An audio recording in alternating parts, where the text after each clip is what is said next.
യേശു കർത്താവ് പറയുന്നത്, ജനങ്ങളുടെ മുമ്പിൽ ആള് കളിക്കാനായിട്ട് ഒരു കാര്യം ചെയ്യാൻ എനിക്ക് ആവശ്യമില്ല.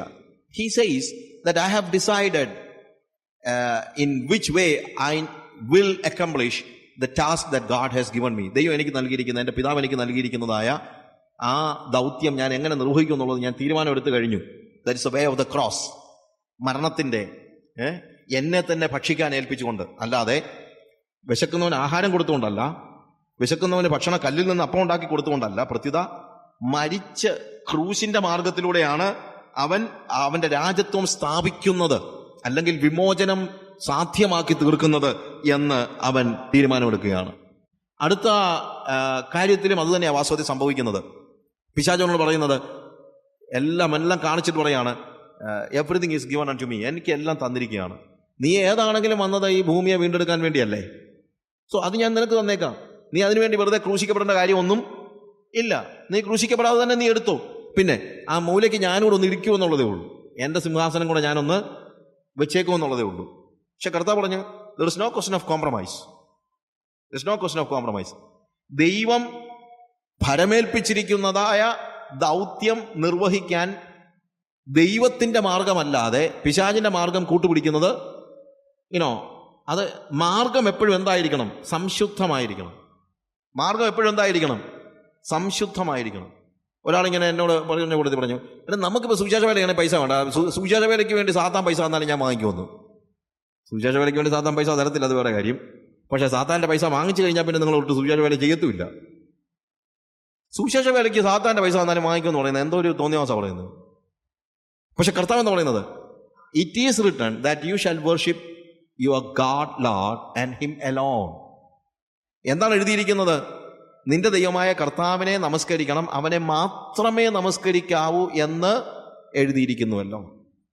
അപ്പൊ കർത്താവ് തന്റെ ദൗത്യത്തെക്കുറിച്ച് പറയുമ്പോൾ അവിടെ പറഞ്ഞിരിക്കുന്ന കാര്യം ഇതാണ്, ഐ ഹാവ് ഡിസൈഡഡ്, ഞാൻ തീരുമാനമെടുത്തു കഴിഞ്ഞു. How can I fulfil the task that is before me, the mission that the father has entrusted upon me. എന്നിൽ മേൽ പിതാവ് എന്നെ ഭരമേൽപ്പിച്ചിരിക്കുന്ന ദൗത്യം ഞാൻ എങ്ങനെ നിർവഹിക്കുന്നുള്ളത് തിരഞ്ഞെടുത്ത് കഴിഞ്ഞു. ഒന്ന്, ഞാൻ അത്ഭുതം കാണിച്ച് മറ്റുള്ളവർക്ക് ഭക്ഷണം കൊടുത്ത് ലോകത്തിന്റെ ഒരു മാർഗത്തിലൂടെ സാധാരണ രാജാക്കന്മാർ കൊടുക്കുന്നത് പോലെ സമ്മാനം കൊടുത്തല്ല ഞാൻ രാജ്യം സ്ഥാപിക്കുന്നത്. പ്രത്യുത സമ്മാനമല്ല, പ്രത്യുത എന്നെ തന്നെ നൽകിക്കൊണ്ടാണ്, ക്രൂശിക്കപ്പെട്ടുകൊണ്ടാണ്. ക്രൂശ് അവൻ ചൂസ് ചെയ്യുകയാണ്. രണ്ടാമത്, ജനങ്ങളുടെ മധ്യത്തിൽ ആള് കളിക്കാൻ, അല്ലെങ്കിൽ ജനങ്ങളോട് ഇത് പ്രൊക്ലെയിം ചെയ്യാനായിട്ട് ഭൗമികമായ അല്ലെങ്കിൽ ലൗകികമായ ലോകത്തിന്റെ ഒരു മാർഗം തിരഞ്ഞെടുക്കാനായിട്ട് പിശാച് അവനെ പ്രലോഭിപ്പിക്കുന്നു. കർത്താവ് പറഞ്ഞു, നോ, നിന്റെ ദൈവമായ കർത്താവിനെ പരീക്ഷിക്കരുത്. ഞാൻ ചെയ്യാനുള്ള കാര്യങ്ങൾ ഞാൻ പബ്ലിക്കാക്കി മറ്റുള്ളവരുടെ മുമ്പിൽ കാണിക്കാൻ വേണ്ടിയുള്ള പരിശ്രമമൊന്നും എനിക്ക് ഇല്ല. നമുക്കൊക്കെ ഉണ്ടാകാവുന്ന ടെംപ്റ്റേഷൻസ് ആണിത്. ദൈവം നമ്മളെ ഫലമേൽപ്പിച്ചിരിക്കുന്ന ദൗത്യം മറ്റുള്ളവരെ കാണിക്കാൻ വേണ്ടി ഉപയോഗിക്കുന്ന ഒരു നോർമലായിട്ടുള്ള കാര്യം. പക്ഷെ കർത്താവ് പറഞ്ഞു, no, that is not my way. അടുത്തതായിട്ട് എന്താണ് അവൻ പറയുകയാണ്? എന്താ? ഒരു കോംപ്രമൈസ്, ഒരു കൂട്ടുകൃഷി എന്ന് വേണേൽ പറയാം. പക്ഷെ കർത്താവ് പറഞ്ഞു, ഒരിക്കലുമില്ല. I will worship God my Lord and him alone. നിന്റെ ദൈവമായ കർത്താവിനെ, അവനെ മാത്രമേ നമസ്കരിക്കാവൂ. യേശു കർത്താവിൻ്റെ ഒരു തീരുമാനം അതാണ്. വേറെ യാതൊന്നും അതിനകത്തേക്ക് കൂട്ടിച്ചേർക്കുന്നില്ല. നമ്മളൊക്കെ പലപ്പോഴും കുറച്ച് ലൗകികതയും കുറച്ച് ബുദ്ധിയും കുറച്ച് ദൈവനിയോഗവും എല്ലാം കൂടി ഒരുമിച്ച് ചേർക്കാനായിട്ട് പരിശ്രമിക്കുന്നുണ്ട്. പക്ഷേ യേശു കർത്താവ് പറഞ്ഞു, അവനെ മാത്രമേ. എന്ന് വെച്ച് കഴിഞ്ഞാൽ ദൈവത്തിൻ്റെ നിയമം അല്ലെങ്കിൽ ദൈവത്തിൻ്റെ ദൗത്യം നമ്മൾ നിർവഹിക്കുന്നതിനിടയ്ക്ക് നമുക്ക് എന്ത് കയറ്റാൻ പാടില്ല? നമ്മുടെ ബുദ്ധി കയറ്റാൻ പാടില്ല, പണം കയറ്റാൻ പാടില്ല. പ്രലോഭനങ്ങൾ ഒത്തിരി ഉണ്ടാകും. നമ്മളുടെ ഇൻഫ്ലുവൻസ് ഉപയോഗിക്കാനായിട്ട് പാടില്ല. ഇതൊന്നും ആവശ്യമില്ല. കാര്യം നാം നമസ്കരിക്കുന്ന ആരെ മാത്രമാകണം? യേശുവിനെ മാത്രമാകണം, കർത്താവിനെ മാത്രമാകണം, ദൈവത്തെ മാത്രമാകണം. എൻ്റെ ദൗത്യ നിർവഹണത്തിൽ വേറെ ഒന്നും അതിനോട് ചേർത്ത് കൂട്ടുപിടിക്കാൻ ഞാൻ ആഗ്രഹിക്കുന്നില്ല. അപ്പോൾ യേശു കർത്താവിനെ പരിചയപ്പെടുത്തുന്നതായ മത്തായിയുടെ ആ 4 അധ്യായങ്ങളിലായിട്ട് വരുന്നത്, 1, പാപിക്ക് വിമോചനം നൽകാൻ വരുന്നവനായ കർത്താവ്. 2, രാജാവായി പിറന്നവൻ. അവൻ വീണ്ടെടുക്കുന്നവനാണ്. പക്ഷെ വീണ്ടെടുത്ത് വെറുതെ വിടുകയല്ല, സ്വതന്ത്രരായി വിടുകയുമല്ല, നമ്മളെ ഭരിക്കാൻ വേണ്ടി രാജാവായി പിറക്കുന്നവൻ. 3, രാജ്യത്തിൻ്റെ ആഗമനം. രാജ്യം വന്നു എന്നുള്ള എന്താണ്? ഒരു പ്രൊക്ലമേഷൻ. യോഹന്നാനിലൂടെ രാജാവിന് മുന്നോടിയായി വരുന്ന യോഹന്നാൻ പറയുകയാണ്, ഇതാ രാജാവ് വന്നെത്തിയിരിക്കുന്നു, അവനെ കാണണമെങ്കിൽ ഇനി അവനെ നോക്ക്. രാജ്യത്തിൻ്റെ ആഗമനത്തിൻ്റെ കാഹളധ്വനി. അടുത്തതായിട്ട് വിമോചകനായി വന്ന യേശു പാപിക്ക് വിമോചനം നൽകാൻ രാജാവായി പിറന്നവൻ, രാജ്യത്തിൻ്റെ ആഗമനത്തിൻ്റെ കാഹളധ്വനി. അടുത്തതായിട്ട് എങ്ങനെയുള്ള രാജാവാണ് താൻ എന്ന് അവൻ ലോകത്തിന് വെളിപ്പെടുത്തുന്നു. എങ്ങനെ? നമ്മുടെ ശ്രേഷ്ഠനായി വെള്ളത്തിലിറങ്ങി ലോകത്തിന് തന്നെ തന്നെ വെളിപ്പെടുത്തുന്നവനായ മശിഹ. അത് ദൈവത്തിന് പ്രസാദകരമായി. കാരണം ദൈവത്തോടുള്ള സമത്വം മുറുകെ പിടിച്ച് ദൈവികമായ എല്ലാ സൂപ്പർ നാച്ചുറൽ എബിലിറ്റീസ് ഉപയോഗിച്ച് ഒരു രാജാവാകുവാനല്ല കർത്താവ് തീരുമാനമെടുത്തത്. പ്രത്യേകത എന്താണ്? ആസ് എ മാൻ, സകലത്തിലും തൻ്റെ സഹോദരന്മാരോട് സദൃശനായിക്കൊണ്ട് ആത്മാവ് അവൻ്റെ മേൽ ആവാസം ഉറപ്പിച്ചു. തന്നെയല്ല, പിതാവ് സംതൃപ്തിയോടെ അവന് ആശിഷ വചനങ്ങൾ നൽകുകയാണ്. ഇവൻ എൻ്റെ പ്രിയപുത്രൻ, ഇവന് ഞാൻ പ്രസാദിക്കുന്നു.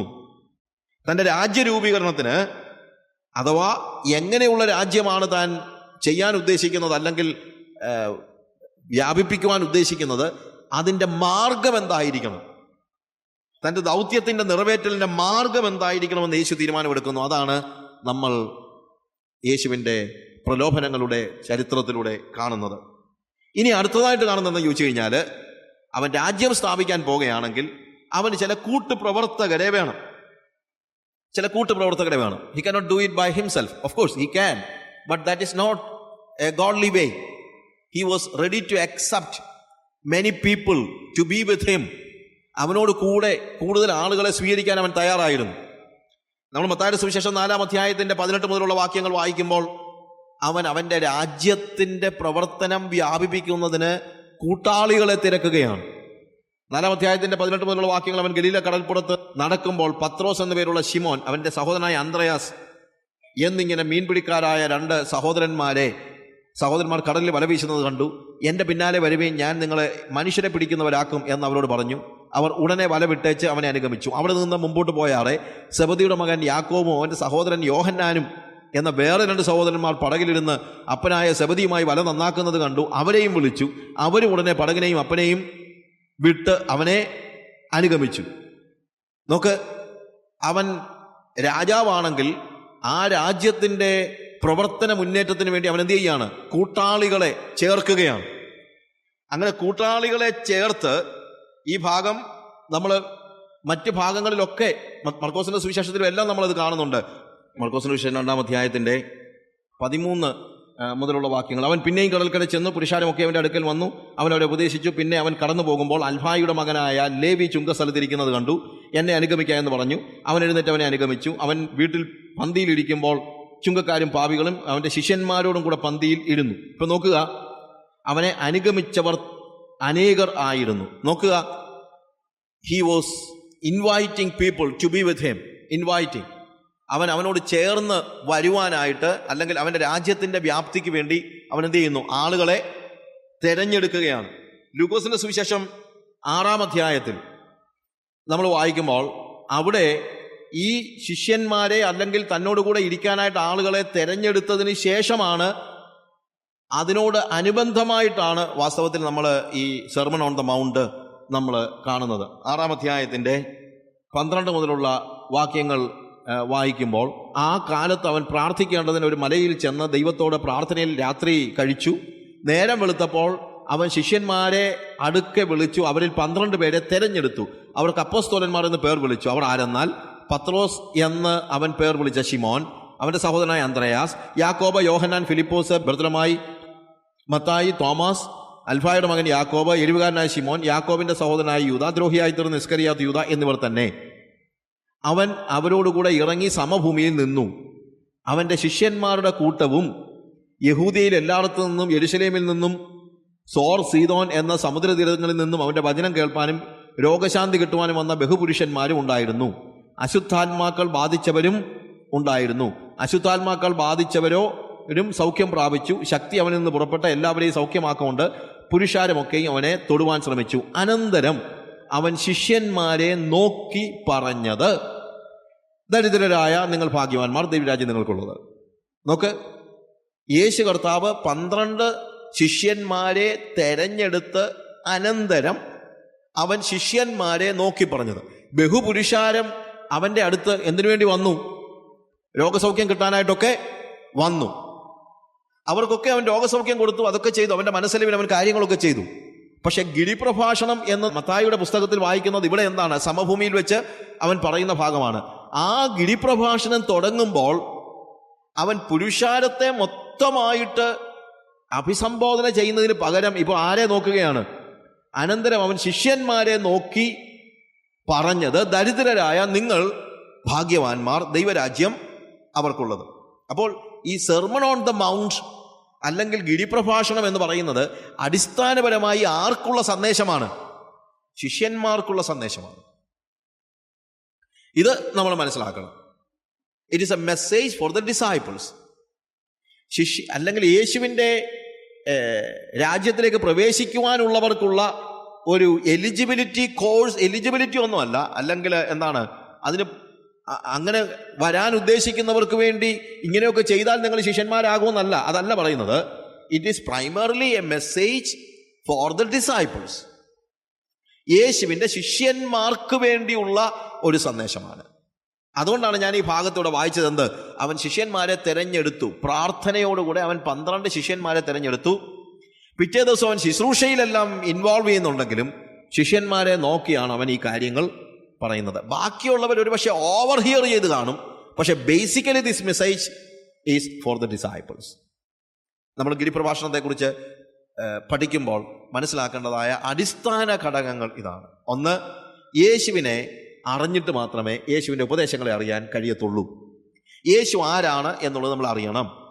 യേശു ആരാണ് എന്നാണ് മത്തായി 1 മുതൽ 4 വരെയുള്ള ചാപ്റ്റേഴ്സിൽ നമുക്ക് മനസ്സിലാക്കത്തക്ക നിലയിൽ ഒരു വളരെ ലളിതമായി കാര്യങ്ങൾ പറഞ്ഞിരിക്കുകയാണ്. 1, അവൻ വിമോചകനാണ്. 2, അവൻ വിമോചകൻ മാത്രമല്ല, അവൻ രാജാവാണ്. 3, അവനൊരു രാജ്യമുണ്ട്, ആ രാജ്യത്തിൻ്റെ പ്രഘോഷകനായി യോഹന്നാൻ വന്നിരിക്കുകയാണ്.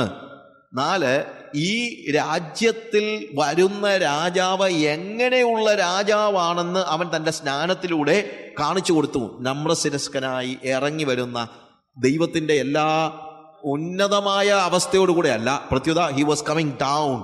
അവൻ താഴേക്ക് ഇറങ്ങി വന്ന താഴ്ചയുള്ളവനായ, താഴ്ച വന്നവനായ യേശു. അങ്ങനെയാണ് അവൻ ഒരു വ്യത്യസ്തനായ രാജാവാണ്.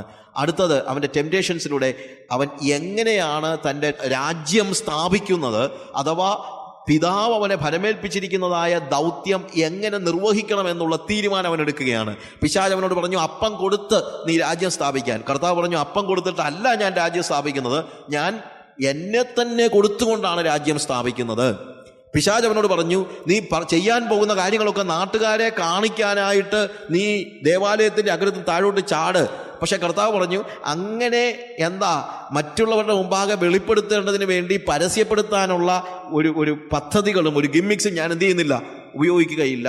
വീണ്ടും പിശാച് അവനോട് പറയുകയാണ്, ഒരു കാര്യം ചെയ്യുക, നീ വെറുതെ ക്രൂശിക്കപ്പെടേണ്ട കാര്യമൊന്നുമില്ല, നീ എൻ്റെ കൂടെ കൂടുകയാണെങ്കിൽ നമുക്ക് ഒരുമിച്ചിത് ഭരിക്കാം. പക്ഷെ കർത്താവ് പറഞ്ഞു, നീ നിന്റെ ദൈവമായ കർത്താവിനെ മാത്രമേ നമസ്കരിക്കാമെന്ന് എഴുതിയിരിക്കുന്നു. ദൈവരാജ്യം സ്ഥാപിക്കുന്നതിന് ഒരു മാർഗമുണ്ട്. ആ മാർഗം അവൻ തീരുമാനമെടുക്കുകയാണ്. അത് ക്രൂശിന്റെ മാർഗമാണ്, അല്ലാതെ അത്ഭുതങ്ങളുടെ മാർഗം അല്ല. എന്നിട്ട് രാജ്യസ്ഥാപനത്തിന് വേണ്ടി അവൻ എന്ത് ചെയ്യുകയാണ്? കൂട്ടാളികളെ തിരഞ്ഞെടുക്കുകയാണ്.